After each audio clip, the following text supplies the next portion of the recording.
It's an understatement to say we've seen some true heroes emerge amid all the chaos caused by the devastation of Hurricane Harvey.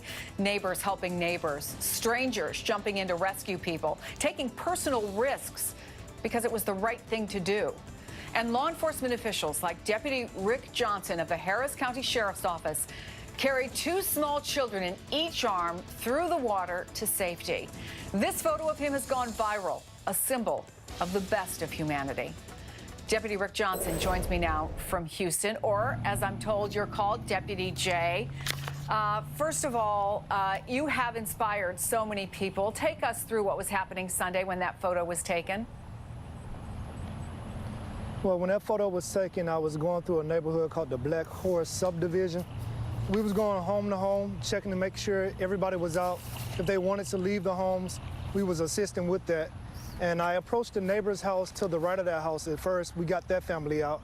After getting that family out, I went to that house, and as I was approaching, the mother came out. She advised that her and her family did need assistance. I walked inside of the residence and grabbed a couple of bags. Well, she was grabbing bags, and I told her just to focus on making sure she get the essential things like IDs, money, little things like that, and I told her I'll go ahead and take her kids. She didn't have any problem with that. I grabbed both kids so she can focus on other things. And when I was walking out of the door, Deputy Shandera that works with us, he snapped a picture of me, and he sent it to another guy, and they placed it on our Harris County Facebook page. And from there, the picture just took off on its own. I think one of the things that's so compelling about it is these kids look so comfortable in your arms.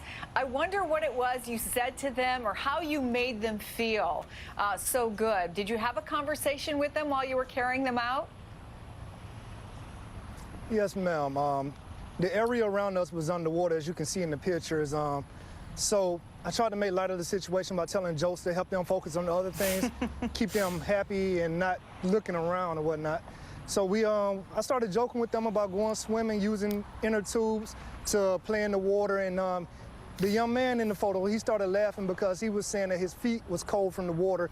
So that's when the picture was taken, and that's how I kept them motivated, I guess you could say. You are someone who has spent your adult life in service. You served in Iraq, you served in Kuwait, now obviously serving in law enforcement, and I'm sure facing one of the biggest challenges that you have ever faced. Give us a sense of what this last week has been like.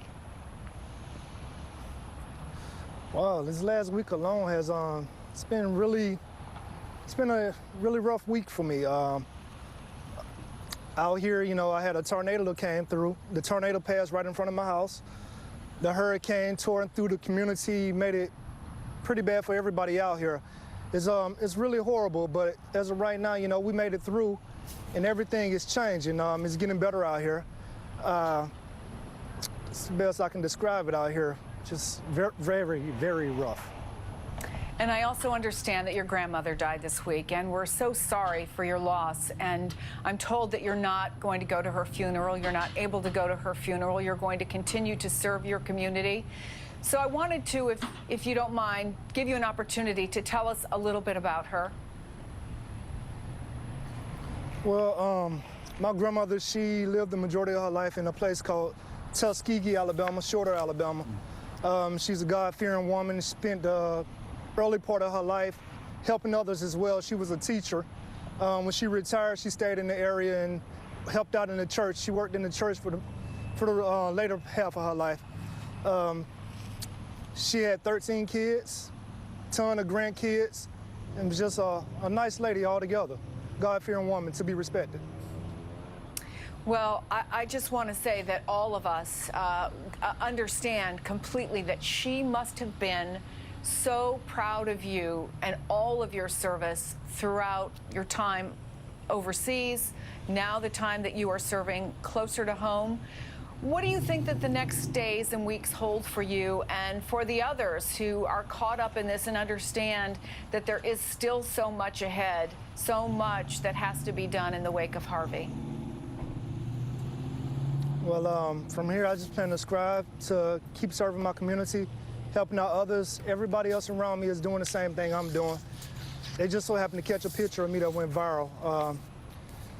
We all love everybody the same. It's equal opportunity out here. It's unity amongst us. That picture means a lot, and it's going viral for many reasons. But the most important thing of that is that we're all the same. We're all equal.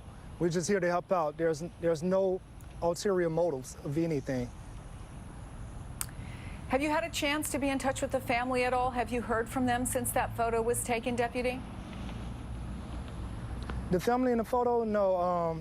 Last I saw them, I helped them. I helped a couple of other families in the neighborhood out. We got them all on the truck we were driving. We went through the neighborhood. We went to a nearby gas station. When we got there, there was a lot of helpers out there, a lot of volunteers, EMTs, South Fair Volunteer Fire Department. They were out there. I helped them get off the truck. You know, after I helped them get down, there was some buses waiting to transfer them to nearby shelters, and that was the last time I saw them. I haven't heard from them since. I wasn't even able to capture their names. Well, I have a feeling that at some point, not in the coming days, in the coming weeks and months, they are likely to find you because you saved them. And we are also grateful, Deputy Johnson, for you and those like you who are giving so much at this time. Thank you. Thank you, sir, so much. Yes, ma'am. Thank you guys for having me. I appreciate the support. Thank you. And we also have another remarkable story now. It's the story of a family, Manuel and Belia Saldivar, who lived in one of the bayous that threads through Northeast Houston. Their story is remarkable, and we just had a chance to sit down and talk with her. Take a listen. Just want everybody to know that they were very happy kids. The time they had here with me, they were happy, even though it was just us. And we always had financial problems, but we were very happy, even though I couldn't buy them the things that they wanted. But when they were with me, we were happy. We would make it happen. Even though they couldn't get what they really wanted, we always made something. What type of kids were they? They were very, very noble, nice. They were all bubbly, and they were social butterflies. They always wanted to talk to everybody. They wanted to know. My son Dominic, he would ask like a million questions to everybody. One more question. Just one more question. One more question. And I was like, I'm gonna make you a T-shirt that says the one question guy. No. And what about Daisy? Daisy, she's a princess. She always wanted to wear princess dresses. Even her big fluffy Christmas dresses, she would wear them summertime. Always She doing the cats. Oh, she loved the cats. She would feed them. My daughter Deborah, she wanted to be a veterinarian, so she would feed all the cats in the neighborhood. And I would have like 20 cats outside my house, and I'm like, stop feeding them. So why don't you show me pictures of each one? So you have Daisy is over there. She's the youngest. This is Deborah. Okay, right that's Deborah. Well, that's her right there now. This is her. This is what She's she looks 16. like now. Wow, that's Savior. beautiful. She's beautiful. The Savior And Daisy. and Daisy. This is Dominic. They're so beautiful. No, but that was.